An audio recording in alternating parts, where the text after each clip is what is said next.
معلم قاعدين نهار بالبيت، وكان يجيني صاحبي يا ابو النور من الشام ونعزمنا على العرس نهار جمعه الحكي. والله ركبنا، قال خيو تفضلون. كان يجي ابن عمي يا خيو، كان عبي 150 ورقه بنزين ونشخط على الشام. ساعه ونص كنا بالشام. والله وصلنا العرس، الجماعه استقبلوا بينا، لو سالب الشباب تفضلوا. والله معلم فتنا اول شادر شغله 3 كيلو، احنا فتنا يعني اول شادر هذا الحكي 3 كيلو. معلم الشادر ما له نهايه، ما بنهايه.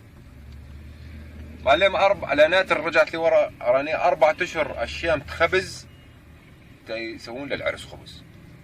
والله المهم مدموا الجماعه السفره، كانوا يجون على المتور. ابن عمي قال خيو لمين المتورات؟ قلنا له لينا. قال خيو بدنا نوزع خواشيق بيو. قلنا له اهلا وسهلا. والله مع ابن عمي ركب المتور والشماط ماشي 160. بعد ساعه ونص اخر خاشوقه باخر الشادر. هلا عرس مو الوقت بعضه. والله معلم الجماعة العيش المنسف 40 زلمه يشيلون المنسف. قدرة إلهية. العيش يعبونه بالمناسف بالبك، ورافعته الشلوحة تشهد، يشيل الذبيحة يلقاها فوق المنسف.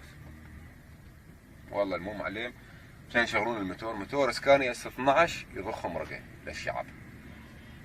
قدينا المهم شبعنا خلصنا، ديقوم تاوقوا مع الحفلة. قمنا على الحفلة 4000 كرسي صف، مو دويرة، ها صف قدام بعضهن.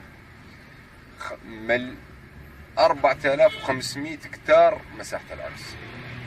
مساحة. ايه. وكم مطرب؟ 4000 مطرب، و400000 زمارة، و500000 طبال. التصوير بالهليكوبتر صور الناس. جينا تنقض بعد دفشة قدامنا 2000 زلمة.